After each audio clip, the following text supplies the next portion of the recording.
Hola, buenos dias from the Camino de Santiago in a tiny little village in Spain called Oya. And this message is primarily for pilgrims.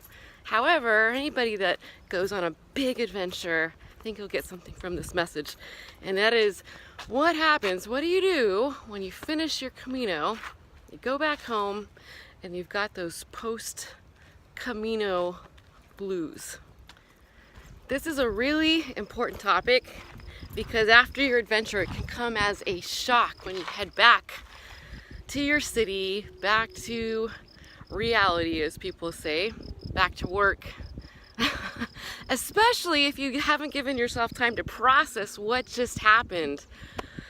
And I always suggest people give yourself some time after your Camino to process everything because a lot has transpired. Your world is different. You have changed. You've massively changed and transformed during this process, and there are a lot of emotions and memories, occurrences to process, to think about, to release.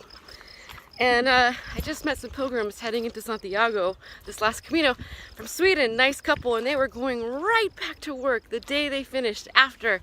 And I thought, oh, back jumping into their business suits, the tie, the stiletto heels, the body wants to revolt. What is this? Can't we just do the t-shirts and the, shorts, sneakers, or in my case, flip-flops? The body doesn't like it, so it comes as a massive shock environmentally, emotionally, even our attire, to not give ourselves some time to come down, to process this huge journey that we just undertook. So giving yourself time and space to process your emotions and your memories, that transition time is really going to aid in this abrupt shock of being 30 days, 40 days, maybe longer, walking on the Camino, completely different homeostasis that you adjusted to, you adapted to, and then going back. And I find layering some of these suggestions are going to help you with a smoother transition, less Camino blues, post-Camino blues. And one of the big external things that you can do right now, if you're heading home or recently, or you're about to do a Camino and you hear about the post-Camino blues, is don't stop walking. When you get home, it's normal for you to walk every day, especially in beautiful nature. Even if you live in a concrete jungle, there's parks. Get outside, walk every day. Continue that symbiotic connection with Mother Nature. Don't sever that. Keep up with that, and it's going to help a lot. This is also a good time to marinate on what you loved most about the spirit of the Pellegrino.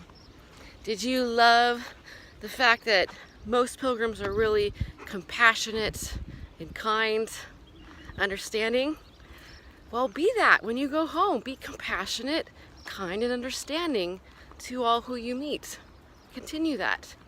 Did you love how everybody says, hi, good morning, to everyone?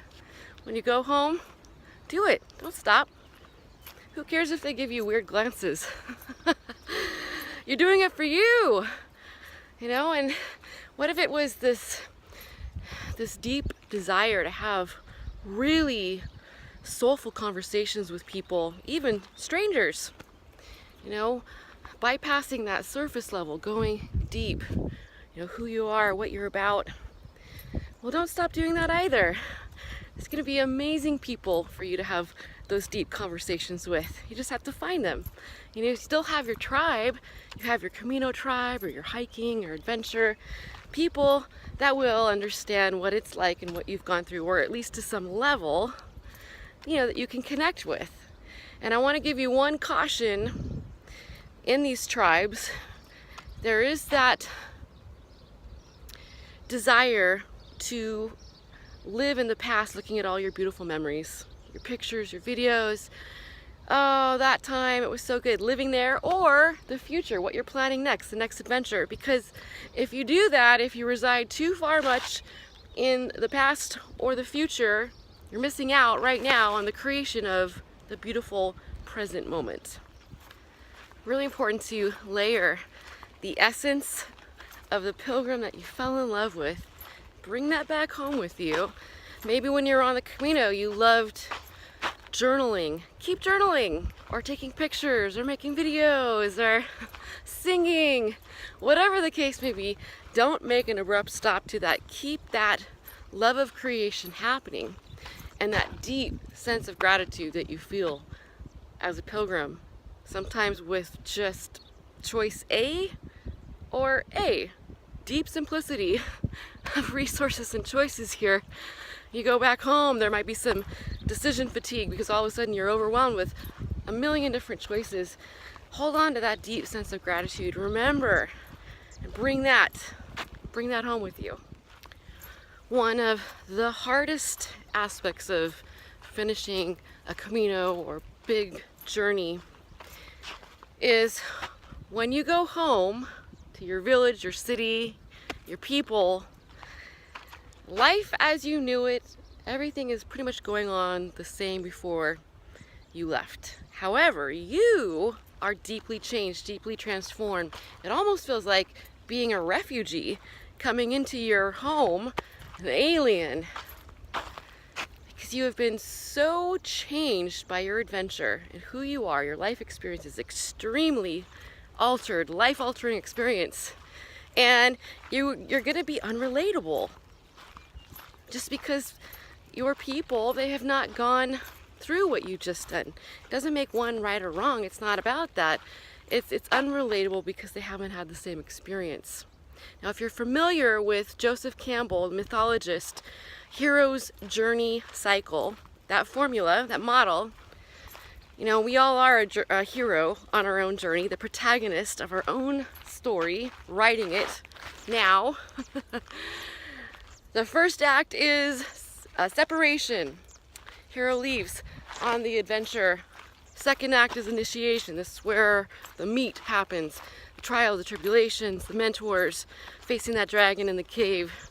And then the third act is what you're facing as potential post-Camino blues. You're returning home, bringing the stories, the knowledge, the wisdom, the treasure back to your tribe, your people, your village.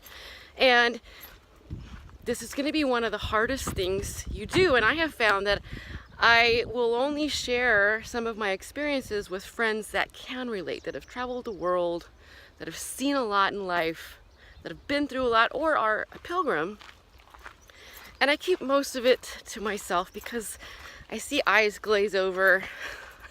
So I've learned now, I've been traveling since I was 23 years old around the world, that it's unrelatable because people haven't had that experience. So this is going to be important for you, knowing this, to be patient, compassionate, understanding, and really resonate and share with the people who can receive you.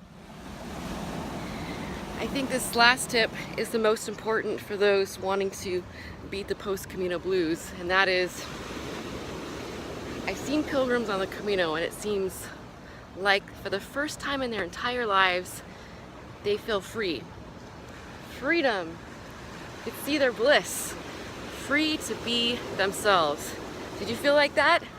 That you could be yourself and everybody was being themselves? Through our joy, through our hardships that we all shared together. I see how most pilgrims are free to be themselves, and maybe for the first time in their lives, and it feels so good. It's innate. It's our higher alignment to who we truly are. And then when they go home, they choose the constraints, the cage, the prison of caring what people think of them, back into that former self, but they've already grown too much. It's hard to go back when you've flown that coop and you're a free bird, free to go back to the constraints of not being yourself. And the only one that can truly impose that is you. So keep being you.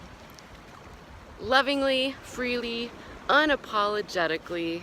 Doesn't matter what you're wearing or where you're living.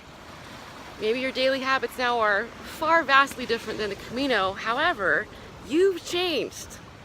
You've changed. It's no going back to that former self. Be yourself, always. Be yourself and shine that example, because you are an example and people are watching you. And believe me, you showing that you can be yourself no matter what, even if you're not out on an adventure, gives them subconsciously permission to be themselves as well. That's pretty awesome. Way to go, Peregrino. Buen Camino.